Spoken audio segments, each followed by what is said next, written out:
For more on today's Flynn hearing is John Brennan, former CI director. He's now an NBC News senior national security and intelligence analyst.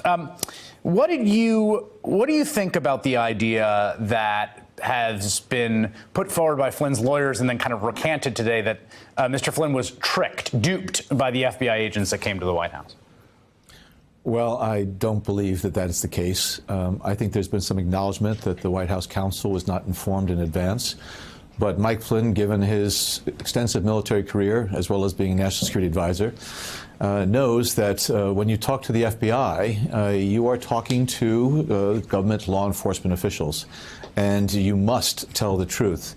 And so under, whatever circumstances you're going to meet with somebody, particularly in the White House, if the FBI comes over and pays you a visit, you should just, in the normal course of your day, tell the truth, but especially to FBI officers, agents. Particularly, I wonder what you think about the fact that he is telling untruths. He's lying about conversations with Kislyak that, as an intelligence professional, he has to know that the U.S. government is surveilling. Well, you would think that he would know the facts that he is being asked about, and therefore, for what reason would he not tell the truth? It's still quite confounding. I know there's a lot that goes on in the first few weeks of administration, but for something like this, I think Mike just made a very, very serious mistake. He realizes it. He's paying for it dearly. But there should have been no excuse, and there is no excuse, for a national security advisor to lie to FBI agents who pay him a visit at the White House. There's also the question of the kind of concern that was sort of going up through the chain.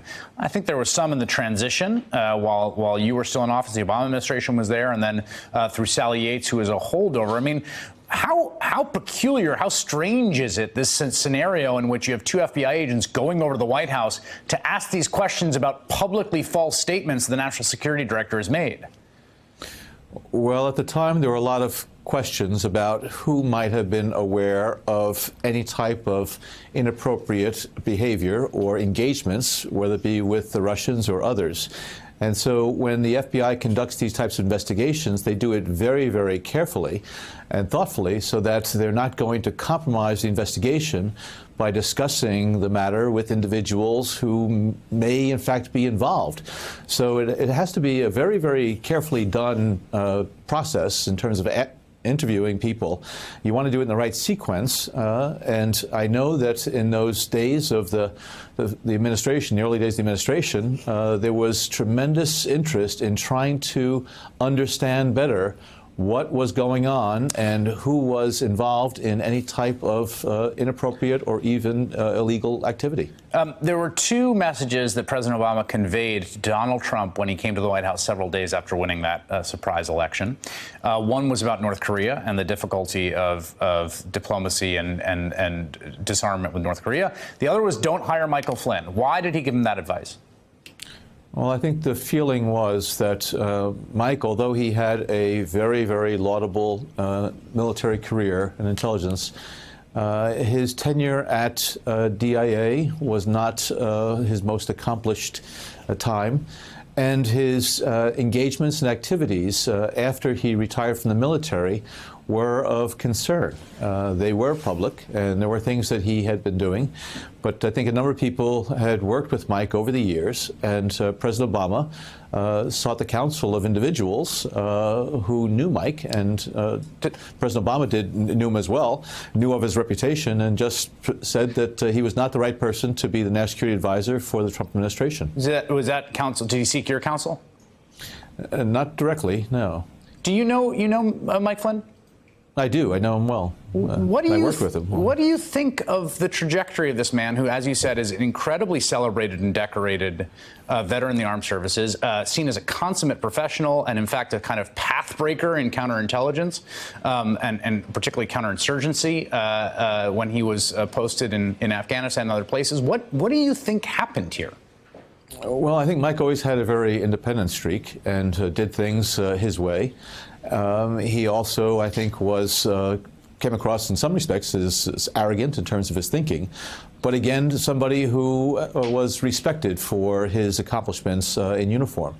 I think, though, that he, like others who were caught up in the Trump administration whirlwind, I think got carried away and played to some of his worst instincts.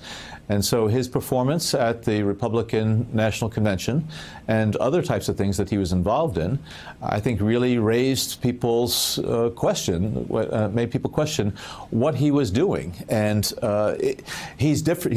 He was a different Mike than I knew him. I had testified in front of Congress with him. I had engaged with him a number of times.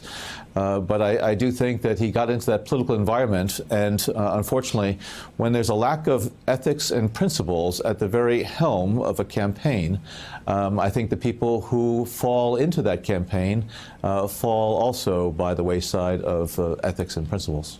The judge today, in referencing, I believe, Michael Flynn's activity in taking $500,000 from the Turkish government to secretly work on their behalf, on behalf of the interests of Erdogan and the Turkish government, said to Michael Flynn, you arguably sold out your country. Do you think that's fair characterization? Well, Mike did not follow his responsibilities and obligations in terms of reporting that relationship and doing it in a rather sort of clandestine manner. I think there was some wrongdoing there, clearly and obviously. And the judge who knows more of this case, I think, as he said, he was disgusted by what happened, especially somebody who was going to be responsible for this country's national security. There are, again, some things that we expect of public officials like that, and Mike failed to live up to those standards. All right, John Brennan, thank you so much. Thanks, Chris. Hey there, I'm Chris Hayes from MSNBC. Thanks for watching MSNBC on YouTube. If you want to keep up to date with the videos we're putting out, you can click subscribe just below me, or click over on this list to see lots of other great videos.